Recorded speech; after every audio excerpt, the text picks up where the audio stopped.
Bom dia, hoje nós vamos falar sobre a Igreja e a saúde pública. Nós vamos iniciar nossa lição evidenciando que a Igreja deve promover a saúde e ver nessa atitude o desenvolvimento estratégico na área de evangelização, utilizando como base as boas obras. Os profissionais de saúde da nossa Igreja, eles precisam montar em suas dependências centros sociais, quer dizer, importa que sejam feitos movimentos, sociais na igreja.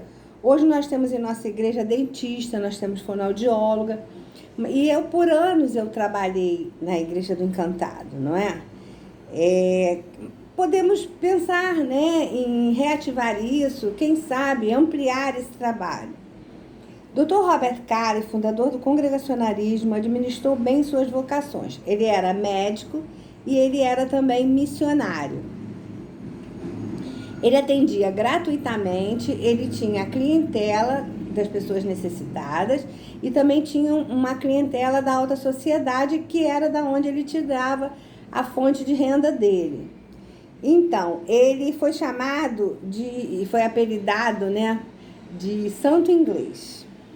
Ele também se preocupou muito com a educação das pessoas, com a alfabetização, Ele fez todo um trabalho de alfabetização no local e todo o receituário dele, quando ele medicava, vinha no receituário um versículo bíblico, onde ele era uma forma também dele propagar a palavra de Deus. Então, ele utilizou seus próprios recursos no sustento de um hospital. E isso que eu estou falando foi na Ilha da Madeira, Agora, aqui no Brasil, o que aconteceu? No Brasil, ele também continuou, fazendo todo esse trabalho, atendeu principalmente as vítimas de cólera e da peste bubônica, mas as suas boas obras deixaram exemplo para as gerações cristãs. Então, outro contemporâneo de Carey é Dinan, A vida de Dinan foi também muito importante. E ele era de origem suíça. As obras dele eram vistas na cidade de Calvino, Ele era ministrador da palavra, ele pegava suas economias e subsidiava remédios para as pessoas mais necessitadas do local onde ele estava trabalhando. Ele criou a maior instituição filantrópica de ação comunitária, que foi a Cruz Vermelha. Agora, foi chamado também pelo biógrafo dele, como ele foi chamado de samaritano genebrino. Ele tinha muita compaixão da humanidade. Agora, sempre ele visava levar Cristo ao coração desses enfermos, tanto enfermos do corpo como enfermos da alma. Agora, o objetivo dessa dedicação dessas pessoas era o amor ao próximo. O amor ao próximo era o que mais importava para eles. E a igreja precisa desenvolver boas obras aonde ela possa trabalhar com pessoas que necessitam, que não têm acesso a alguns serviços. Então, ela tem que olhar para o próximo com compaixão. Por quê? Nós temos vivido tempos em que nós ficamos muito voltados para nós mesmos, nós ficamos nos smartphones, nós ficamos nas TVs, nós ficamos nos computadores, notebooks, e nós não olhamos às vezes, Falo de uma forma generalizada.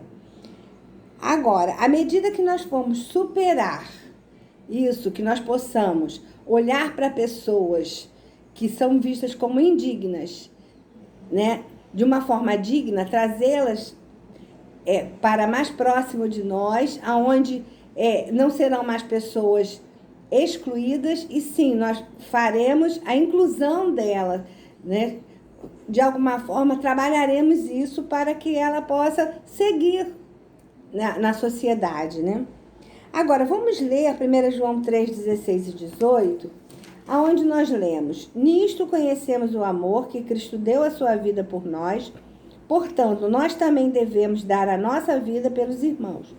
Ora, se alguém possui recursos deste mundo e vê seu irmão passar necessidade, mas fecha o coração para essa pessoa, como pode permanecer nele o amor de Deus?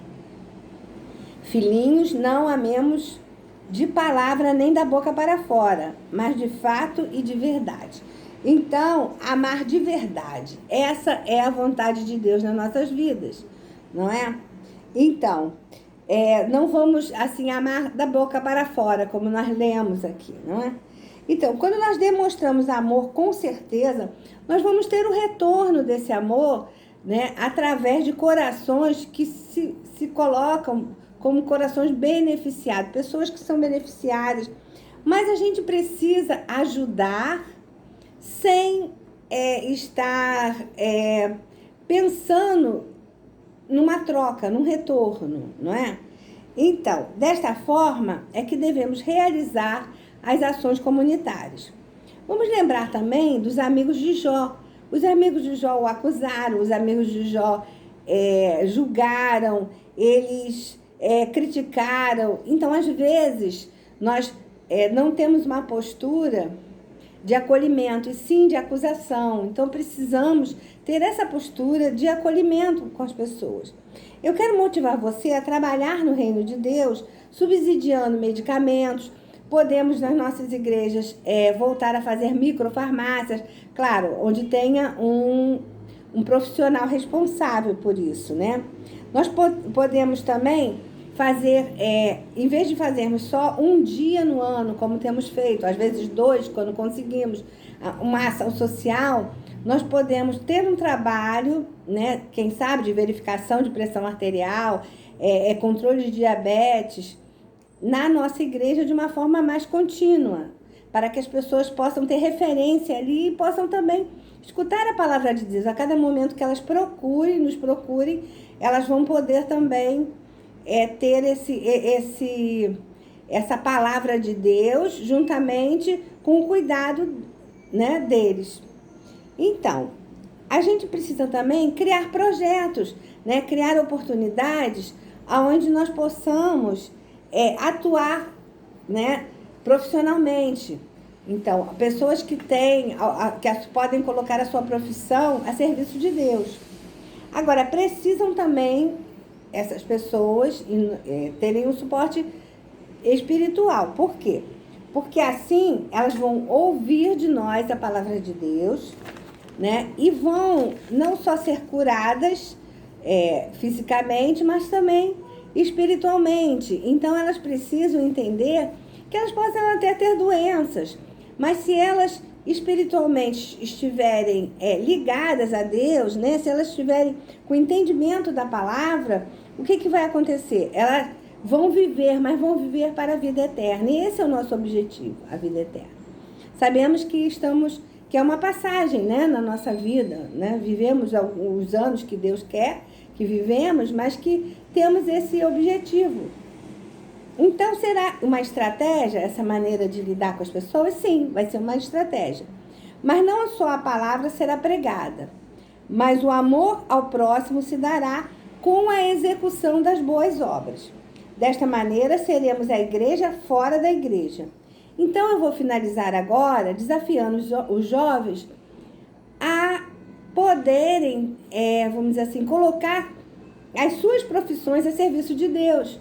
Por quê? Porque muitas vezes tem pessoas que estão ainda procurando profissões, tem ainda jovens que estão se formando. Então, que eles possam pensar nisso, o quanto eles vão ser importantes no reino de Deus. Agora vamos ler 1 João 4, 1 João 4, vamos ler de 19 a 21. Nós amamos porque ele nos amou primeiro. Se alguém disser, ama a Deus, mas odiar o seu irmão, esse é mentiroso. Pois quem não ama o seu irmão, a quem vê, não pode amar a Deus a quem não vê. E o mandamento que dele lemos é este: quem ama a Deus, que ame também ao seu irmão. Então, nós vamos deixar essa palavra finalizando com uma oração. Senhor Deus, nós te agradecemos por tudo que tem feito na nossa vida, Senhor. Desperta em nós, Senhor, a vontade de fazer boas obras, a vontade de trabalhar no Teu reino, a vontade de colocar a nossa vida nas Tuas mãos para que Tu faça dela o que quiseres. Eu te agradeço por tudo que tem feito. Perdoa as minhas falhas, em nome de Jesus. Amém.